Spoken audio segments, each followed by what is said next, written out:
Hello अमिगोज। आज हम एक बहुत इम्पोर्टेंट और इंटरेस्टिंग टॉपिक डिस्कस करेंगे and topic is how to write, read and speak fluent English in 2025। अगर आप इंग्लिश सीखना चाहते हैं तो इंग्लिश पढ़ने और लिखने के तरीके समझना बहुत जरूरी है। हम बात करेंगे कि इंग्लिश को कॉन्फिडेंटली और फ्लुएंटली कैसे पढ़े, लिखे और बोले। आज इस वीडियो में हम 12 घड़ी का यूज करेंगे और कुछ इजी और इम्पोर्टेंट टिप्स देखेंगे ताकि आप इजीली इंग्लिश पढ़ने और लिखने की प्रैक्टिस कर सके। अगर आप भी इंग्लिश सीख रहे हो तो ये वीडियो आपके लिए है। तो दोस्तों, सबसे पहले हम 12 घड़ी का बेसिक कंसेप्ट समझेंगे। 12 घड़ी का मतलब है कि जब हम हर हिंदी लेटर को वॉवेल्स के साथ कंबाइन करते हैं तब वो एक साउंड बनाता है। वैसे ही इंग्लिश में भी लेटर्स और वॉवेल्स मिलके साउंड्स बनाते हैं। अगर आप 12 घड़ी को समझते हैं तो आप इंग्लिश को ज्यादा आसानी से समझ पाएंगे। जैसे हिंदी में क से का की बनते हैं, वैसे ही इंग्लिश में भी लेटर्स और वॉवेल्स का कॉम्बिनेशन होता है। आपको ए, ई, आई, ओ, यू वॉवेल्स को समझना बहुत जरूरी है क्योंकि ये वॉवेल्स साउंड्स बनाने में मदद करते हैं। अब हम इंग्लिश के लेटर्स को वॉवेल्स के साथ कंबाइन करेंगे और उनके साउंड्स को समझने की कोशिश करेंगे। हर लेटर की अलग अलग साउंड्स होती है और जब आप उनको प्रैक्टिस करेंगे तो आपको रीडिंग और राइटिंग में ज्यादा आसानी होगी। तो लेट्स से, अगर हमने के को ए के साथ मिलाया तो क होता है। अगर हम के को आई के साथ मिलाते हैं तो की होता है। के को ओ के साथ मिलाते हैं तो को होता है। वैसे ही बी का भी है। बी को अगर हमने ए के साथ मिलाया तो ब होता है। बी को ई के साथ मिलाया तो बे होता है। बी को आई के साथ मिलाया तो बी होता है। वैसे ही हर लेटर्स का। तो दोस्तों देखिए, हर लेटर को वॉवेल के साथ मिलके एक यूनिक साउंड बनता है। ये साउंड जब आप अच्छे से समझ लेंगे तो इंग्लिश वर्ड्स पढ़ना और लिखना बहुत आसान हो जाएगा।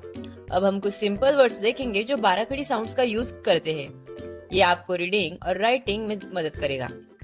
जैसे कैट में सी और वॉवेल ए मिलके क्या साउंड बनता है। डॉग में डी और वॉवेल ओ मिलके डॉ साउंड बनता है। इसी तरह से आप simple words like rat, bat, mat को भी पढ़ेंगे और लिखेंगे।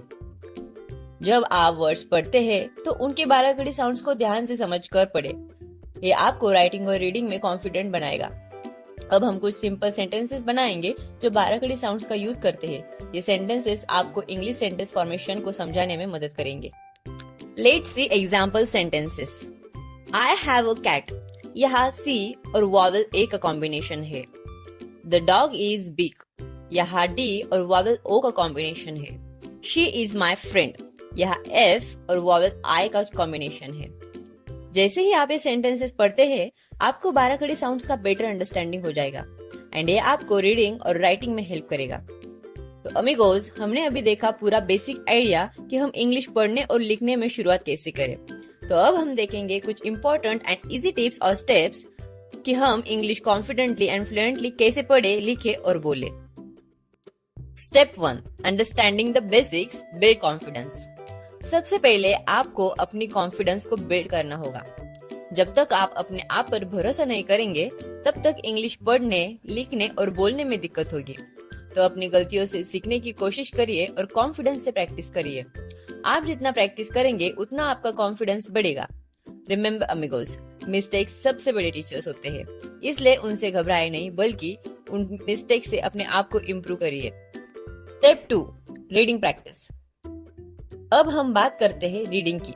अगर आपको इंग्लिश पढ़ने में मुश्किल होती है तो सबसे पहले इंग्लिश 12 खड़ी की प्रैक्टिस करें। देन सिंपल बुक्स और आर्टिकल्स पढ़े। सिंपल वर्ड से शुरू करिए, जैसे इजी रीडर्स जो स्पेशली बिगिनर्स के लिए होते हैं। रीडिंग करते वक्त स्लोली पढ़िए और हर वर्ड को समझने की कोशिश कीजिए। जब आप किसी न्यू वर्ड को देखें तो उसके मीनिंग को डिक्शनरी या गूगल से चेक करें। आपके पास इंग्लिश डिक्शनरी होनी चाहिए ताकि आप वर्ड्स को इंग्लिश में भी समझ सके। For example, she is a student. So student का हिंदी मीनिंग क्या है? छात्र। वैसे ही आपको उसका इंग्लिश मीनिंग भी पता होना चाहिए। सो उसका इंग्लिश मीनिंग है अ पर्सन हु लर्न्स। अगर आपके पास इंग्लिश डिक्शनरी होगी तो आपको हिंदी और इंग्लिश दोनों ही मीनिंग पता लगेगी। Step 3 is writing practice. Start writing simple sentences. दोस्तों, अब बात करते हैं राइटिंग की। इंग्लिश लिखने के लिए आपको डेली प्रैक्टिस की जरूरत है। तो सबसे पहले सिंपल सेंटेंस लिखना स्टार्ट करें। फिर धीरे धीरे अपनी राइटिंग को कॉम्प्लेक्स बनाइए।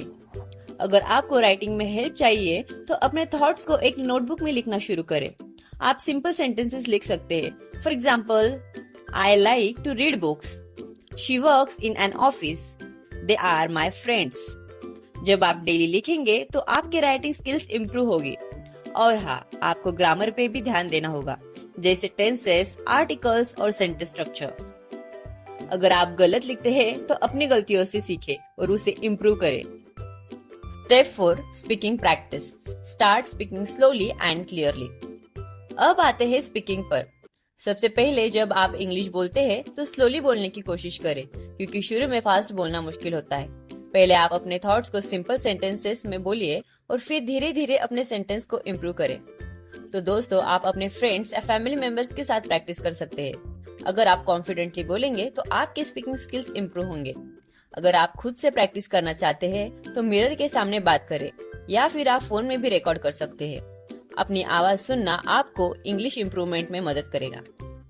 Step 5, listening. Improve your vocabulary and pronunciation. जब आप इंग्लिश सीखते हैं तो लिसनिंग बहुत जरूरी है। इंग्लिश मूवीज, टीवी शोज और पॉडकास्ट को सुनना आपकी वोकैबुलरी और प्रोनाउंसिएशन को इम्प्रूव करेगा। रिमेम्बर, जब आप किसी न्यू वर्ड को सुनते हैं तो उसका प्रोनाउंसिएशन ध्यान से सुने। इससे आप इंग्लिश वर्ड्स एंड सेंटेंसेस को करेक्टली बोल सकेंगे। आप इंग्लिश सॉन्ग सुनकर भी अपनी लिसनिंग स्किल्स इम्प्रूव कर सकते हैं। फॉर एग्जाम्पल, जब आप इंग्लिश सॉन्ग सुनेंगे तो लिरिक्स के साथ सुनना, बिकॉज लिरिक्स के साथ सुनना आपको वर्ड्स को समझने में मदद करेगा। Step 6, practice makes perfect. Build consistency. तो अमिगोस, कंसिस्टेंसी सबसे जरूरी चीज है। अगर आप हर दिन थोड़ा टाइम निकाल कर प्रैक्टिस करेंगे तो धीरे धीरे आपकी स्पीकिंग, रीडिंग और राइटिंग स्किल्स इम्प्रूव होगी। डेली प्रैक्टिस के लिए आप अपने डेली रूटीन में इंग्लिश को शामिल करें। जैसे अगर आप ग्रोसरी शॉप में जा रहे हैं तो अपने लिस्ट को इंग्लिश में लिखें। अपने फ्रेंड से इंग्लिश में बात करें। ये डेली प्रैक्टिस आपको फ्लुएंसी और कॉन्फिडेंस देने में मदद करेगी। सो अमिगोस, ये थे कुछ सिंपल और इफेक्टिव तरीके जिनके थ्रू आप अपनी इंग्लिश रीडिंग, राइटिंग और स्पीकिंग को इम्प्रूव कर सकते हैं। बट रिमेम्बर डियर, प्रैक्टिस के बिना कुछ नहीं होता है। अगर आप डेली थोड़ा थोड़ा प्रैक्टिस करेंगे तो आप बहुत जल्दी फ्लुएंट एंड कॉन्फिडेंट हो जाएंगे। अगर आपको मेरी ये वीडियो अच्छी लगी तो प्लीज लाइक एंड शेयर करना ना भूलें। और अभी तक आपने मेरे चैनल को सब्सक्राइब नहीं किया है तो जल्दी से सब्सक्राइब करें ताकि आपको ऐसे और हेल्पफुल वीडियोस मिलते रहे।